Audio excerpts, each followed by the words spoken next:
সাহাবীরা রাসূলুল্লাহকে অনুসরণ করছে। আবু বকর ছাড়া আর সকলের মনের ভিতরে বেদনা, সকলের চুপচাপ।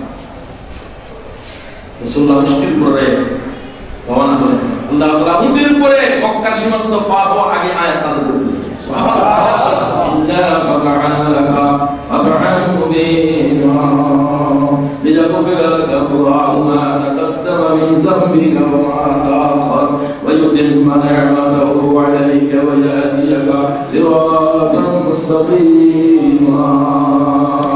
সুবহানাল্লাহ। পরাজয় দেখতেছো, আল্লাহ তাআলা বলছেন তোমাদের আজকে এই চলে যাওয়ার ভিতরে, পরাজয়ের ভিতরে তোমার জন্য সুস্পষ্ট বিজয় নিহিত আছে। সুবহানাল্লাহ। কি বলছো? আল্লাহ ইন্না ফাতহনা লাকা ফাতহান মুবিনা। মুসলমানদের আজকে রক্তদান, মুসলমান যুবকদের আজকে দেওয়া তাদের রক্ত বৃথা যেতে যাবে না। এর ভিতরে মুসলিম কাফির আরেকবার অনুরোধ সংগ্রাম করতে পারছি। এত রক্ত, এত অত্যাচার, এত জুলুম সমগ্র দুনিয়া ব্যাপী, এরপরেও মুসলমান যুবকদের কলিজা থেকে জাহাদের দস্তক থামানো যাচ্ছে না। ইন্না ফাতহনা লাকা ফাতহান মুবিনা। রাতের পরে আবার কি আসবে? রাত যত গভীর হয়ে চলছে, আগামীকালের ভোর হওয়া কত নিশ্চয়তা যাচ্ছে, ঠিক কিনা? কি বলেছিল হযরত জয়নুল আবদিন এদিনের ৭২ জন শহীদের লাশ মাথা বিচ্ছিন্ন। ইমাম হোসেনের লাশ যখন তার বোন জয়নবের হাতে সুপর্দ করতেছিল, নিজের চোখের পানি ছিল আর বলছে ওবায়দুল্লাহ বিন জিয়াদ থেকে বলতে রাসূলুল্লাহর আওলাদদেরকে কিভাবে শহীদ করে দিতে এজিদ পর্যন্ত কে নির্দেশ দিয়েছে রাসূলুল্লাহর নাতিকে এইভাবে তার মাথা থেকে তার দেহ আক্রমণ যখন ওবায়দুল্লাহ বিন জিয়াদ ইমাম হোসেনের ঠোঁটের উপরে প্যাঁচ মারতেছিল, বলতে যে থেমে যা, আমি আল্লাহর কসম খেয়ে বলছি আমি রাসূলুল্লাহর সাহাবী, আমি রাসূলুল্লাহর ঠোঁটকে এই ঠোঁটের উপরে চুমা দিয়ে দিয়েছি। সে বলে ওবায়দুল্লাহ বিন জিয়াদ বেয়াদব, সে বলেছিল তুমি বৃদ্ধ না হলে তোর মাথায় এখন দেহতে বিচ্ছিন্ন হবে। এইগুলো রাজতন্ত্র। হযরত জয়নুল আবদিন মাত্র ৮ বছরের অসুস্থ শিশু, দিন বলতে দেখতে জয় না, তোমার আব্বা হত্যা করেছিল না, আমি ছিলাম মৃত্যুর পরে, এই জন্য আমি পিছনে ইমামের ছেলে কি করবো? ওয়ালা ইয়াহসাবান্নাল্লাযীনা কাফারু ইন্নামা নুমলি লাহুম খায়রুল লিআনফুসিহিম ইন্নামা নুমলি লাহুম লিয়াজদাদু ইসমা ওয়া লাহুম আযাবুম মুহিন।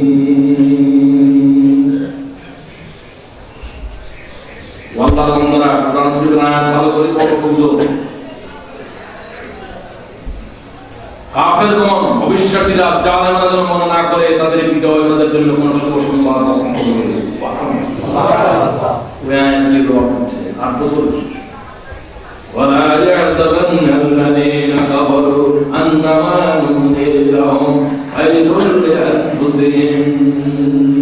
তাদের অবকাশ, তাদের বিজয়, তাদের দম্ভ তাদের জন্য কোনো উপকার আসবে না। ইন্নামা নুমলি লাহুম লিয়াজদাদু ইসমা। বরং এই বিজয়ের কারণে তাদের পাপাচার আরো বেড়ে যাবে, আরো বেড়ে যাবে, আল্লাহর পদকের সীমা স্পর্শ করবে, ঠিক কি না? তাদের জন্য কল্যাণ না আরো কল্যাণ? মর্গে হুসাইন আসল মে কবরে জিদ है, মর্গে হুসাইন আসল মে কবরে জিদ है।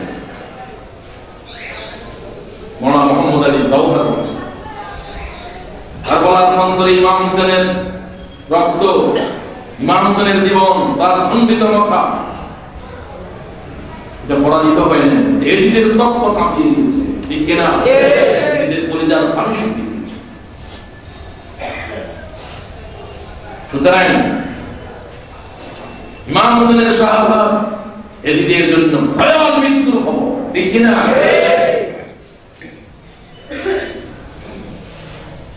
এরপরে বিপদ মুসিবত এগুলো কি এমনি আসে না আল্লাহ তাআলার কোনো সিদ্ধান্ত আছে? খাইরিহি ওয়া শাররিহি মিনাল্লাহি তাআলা। দুঃখ মুসিবত সুখ শান্তি কার নির্দেশে? আল্লাহ। এগুলো তোদেরকে বানাবার আগে আমি লিখে দিয়েছি। كتب الله مقادير الخلائق قبل أن يخلق السماء قبل أن يخلق السماوات والأرض ب50 ألف سنة قال وكان أجره على الله। ما مسلم আল্লাহ তাআলা আকাশ পৃথিবীকে সৃষ্টি করার 50,000 বছর আগে মানুষের তকদীরকে লিখেছেন। সুবহানাল্লাহ। আল্লাহ আরশ যখন পানি وكان عرشه على الماء কিসের উপরে? ইমাম মুসলিম। আমি প্রায় বলি জামাই আসলে বকরি জবাই করে না আগে করে? আল্লাহ পৃথিবীতে পাঠাবার আগে তকদীরকে লিখে দিয়েছেন। قل لن يصيبنا إلا ما كتب الله لنا هو مولانا وعلى الله فليتوكل المؤمنون। মুমিনরা বলে আমাদের উপরে কোনো বিপদ কোনো মুসিবত আসে না, ওই শুধু আসে যেটা আল্লাহ আমাদের তকদীরে লিখিত করেছে। ঠিক কি না? সর্বশেষ আহলে বাইতের প্রতি মুসলমানদের কোনো দায়িত্ব আছে না নাই? আছে। মুহাব্বাতুন আহলে বাইত শাতরুল ঈমান। ঈমানের একটি অন্যতম শর্ত হচ্ছে আহলে বাইত। আহলে বাইত মানে কার বংশ? কাফেররা বলল মুহাম্মদ তোমার বংশকে নিয়ে আসো, আমরা আমাদের বংশ আওলাদেরকে নিয়ে আসব। মুবাহালা, আমরা আমাদের দেবতাদেরকে বলবো এদেরকে গজবের জন্য হালাল করো, তুমি তোমার আল্লাহরে বলো আমাদের আওলাদদেরকে হালাল করার জন্য। আমরা দেখি কাজ তোমরা এরকম মুবাহালা আমরা করি, বলো যে না কেন করছো? তুমি তাহলে ভয় পাচ্ছ। বাধ্য হয়ে রাসূলুল্লাহ বললেন যে আমরা আহলে বাইতরা বাইর হও। সুবহানাল্লাহ। তারা বাইর হলো আলী, ফাতিমা, হাসান ওয়াল হুসাইন। রাসূলুল্লাহ কাপড় দিয়ে তাদেরকে ঘিরে দিলেন। فقال اللهم هؤلاء اهل بيتي। মুহাম্মদের প্রতি এগুলো হাত গ্রহণ করেছেন। রাসূলুল্লাহ বললেন হে আল্লাহ তাআলা এরা আমার আহলে বাইত। সুবহানাল্লাহ। সাদরের ভিতরে কি কি আছে?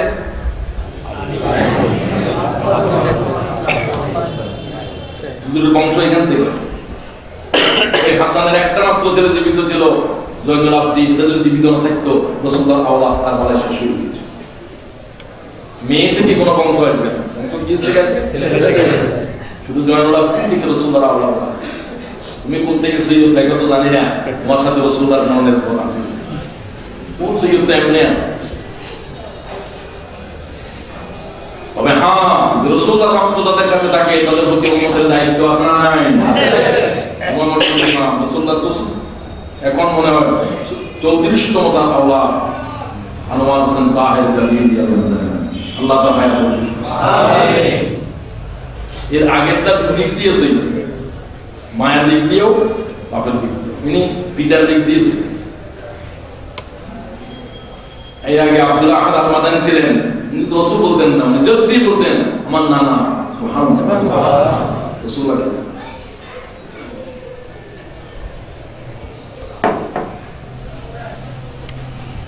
وقال رسول الله صلى الله عليه وسلم انا حرب لمن حاربهم। এই তারা আমার আহলে বাইতের বিরুদ্ধে যুদ্ধ করবি, আল্লাহ রাসূল তাদেরকে তারা মুহাম্মদ বলতে। সুবহানাল্লাহ। সালামুন লিমান সালামাহুম, আমার আহলে বাইতের যারা রক্ষা করবি তাদেরকে রক্ষা করা আমি মুহাম্মদের উপর দায়িত্ব দেব। সুবহানাল্লাহ। قال رسول الله صلى الله عليه وسلم حسين مني وانا من حسين। হুসাইন আমার থেকে, রাসূলুল্লাহ আমি হুসাইন থেকে, আমরা এক রক্ত। সুবহানাল্লাহ। রাসূলুল্লাহ রক্তের উপর আঘাত করেছে। ইমাম হুসাইনের খণ্ডিত দেহ তাকে উলঙ্গ করা হয়েছিল, ঘোড়ার পা দিয়ে তার দেহকে পিষ্ট করা হয়েছিল। এই ধরনের বেয়াদবি করার কি প্রয়োজন ছিল কারবালার? আর শহীদ হয়ে যাওয়ার পরে তারপর আঘাত করা কি ইসলামে আছে? না।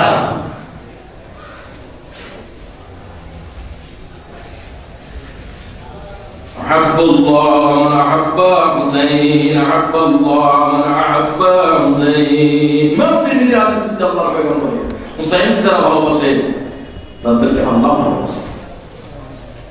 কি করে রাসূলুল্লাহ আওলাদের উপরে আচরণ করতে পারলাম? قال رسول الله صلى الله عليه وسلم يا أيها الناس إني تركت فيكم ما إن أخذتم به لن تضلوا كتاب الله وعترتي أهل بيتي।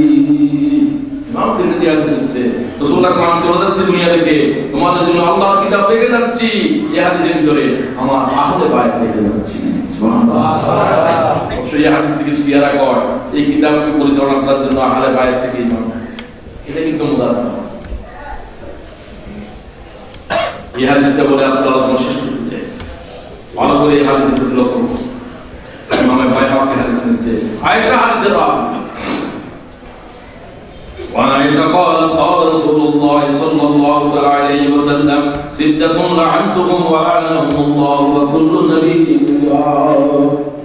ছয় শ্রেণীর মানুষের উপরে আল্লাহর লানত, সমস্ত মানবতার লানত, সমস্ত পয়গম্বরদের লানত, তাদের দোয়া আল্লাহ কবুল করে ফিরিয়ে দেন না। নিজের দোয়া ফিরিয়ে যেতে পারে? যেভাবে দোয়া করবে আল্লাহ এভাবে করবে। ইমারত দিয়েও দোয়া করলেন, দোয়া শব্দ এক, দোয়া করলেও দোয়া করলেও। وقال نوح رب لا تذر على الأرض من الكافرين ديارا إنك إن تذرهم يضلوا عبادك ولا يلدوا إلا فاجرا كفارا। سبحان الله। আরে নশো করে দোয়া করতেছে, দোয়া আগে বলছি তোমরা যা বলেন তাই কবুল। আয় আল্লাহ কাফের বংশকে নির্বংশ করে দাও, এদের একজন আওলাদ জীবিত রাখবে, এক ঘর জীবিত রাখিও না। যদি রাখো ও মাহবুব, এদের থেকে আবার কাফের ফুজ্জার জন্ম নেবে, ঠিক কিনা? বংশ কি দোয়া করলেন? কিন্তু 3 দিন বাদে করলেন না 9.5 বছর পরে? 9.5 বছর। কিভাবে পয়গম্বরকে পাত্র পাচ্ছে না? ছেলে পেলে আওলাদদেরকে তারা বরবাদ করেছে, আওলাদদেরকেও তারা বেয়াদব বানিয়েছিল, ঠিক কিনা? কুল্লু নবিয়্যিন ইউজাব। এক নম্বর আস-সাইদু ফি কিতাবিল্লাহ, লালগ্রস্ত ছয় শ্রেণী। এক নম্বর যারা আল্লাহর কিতাবের উপরে পড়া করে।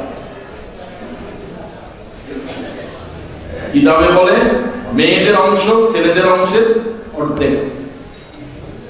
তুমি বলছো না মেয়েদেরকে ঠকানো হয়েছে, বাড়াবাড়ি খোদার কোরআনের উপরে বাড়াবাড়ি, ঠিক আছে? লানতের ভিতরে এক নম্বর আল্লাহর কোরআনের বিধান নেই। আল্লাহ কয় সুদ হারাম, দেখো সুদ ছাড়া চলতো, তোরে জাহান্নাম ছাড়া তোরও চলতো, ঠিক আছে? যায়দু ফি কিতাবিল্লাহ ওয়াল মুকাজ্জিবু বিকদরিল্লাহ। 2 নম্বর তাদের উপরে আল্লাহর লানত যারা আল্লাহর তাকদীরকে বিশ্বাস করে। তাকদীরের মুসলিমের উপর আমি আলোচনা করব, এটা খুব বারিক জিনিস। রাসূলুল্লাহ 3 বার কসম খেয়ে বললেন তাকদীর নিয়ে বাড়াবাড়ি করবে না, বাড়াবাড়ি করবে না, বাড়াবাড়ি বেশি প্রশ্ন করবে। এটা কি জটিল জিনিস, কিন্তু রহস্য। ইসলামের অনেকগুলো দল শুধু তাকদীরের উপরে বাড়াবাড়ির কারণে হয়েছে। কাদেরিয়া, গৌরিয়া, সব তাকদীর নিয়ে বাড়াবাড়ি, সেটা আজকে আলোচনার সময়। আমাদের কি তাকদীরের উপরে ঈমান আছে না নাই? আছে। তাকদীরের উপরে ঈমান হলো কি শব্দ? আইহি ওয়া তাসলিহি মিনাল্লাহি তাআলা। তাকদীর যদি কারো মরণ থাকে এইভাবেই মরণ হয়, ঠিক কি না? এখানে কেউ কিছু করতে পারে না। যদি তোমার শাহাদাতের পথে তোমার মৃত্যু হবে, শাহাদাতের পথে তোমার পৃথিবীর মানব তোমার পথে দেবে। আল্লাহ যদি সিদ্ধান্ত না থাকে तमाम পৃথিবীর মানব তোমার কানের কাছে রশি বেঁধে দেবে। হায়াত और मौत की फैसला जमीन पर नहीं, वो आसमान पर होता है। ठीक, जमीन पर नहीं, आसमान पर। अल्लाह का जो फैसला का मुकद्दर है वो लेके आई। والمتسلطون بالجبروت। দ্বিতীয় নম্বরে জালেম হচ্ছে তারাই যারা জোর করে মানুষের উপরে শাসনের ক্ষমতা চালায়, কি করে? তাদের দুটা পরিচয় দেওয়া আছে,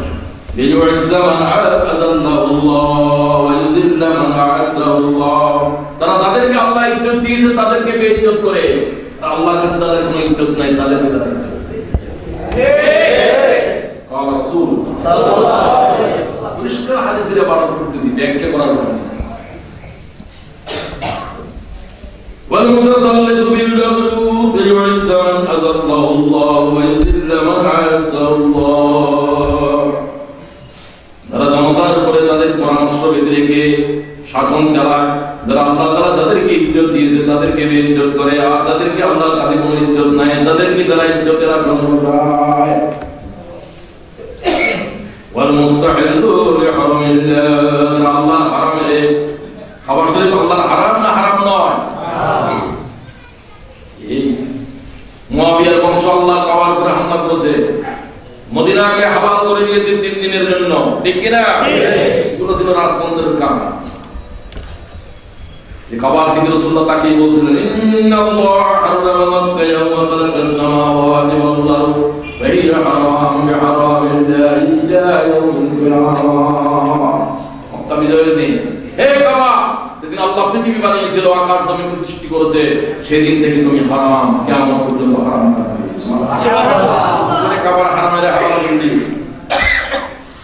আবার দেওয়াল মসনদ করে দেওয়া হয়েছিল ওই দিন বাহিনী আব্দুল্লাহ বিন জুবাইরের বিরুদ্ধে যুদ্ধ করার জন্য।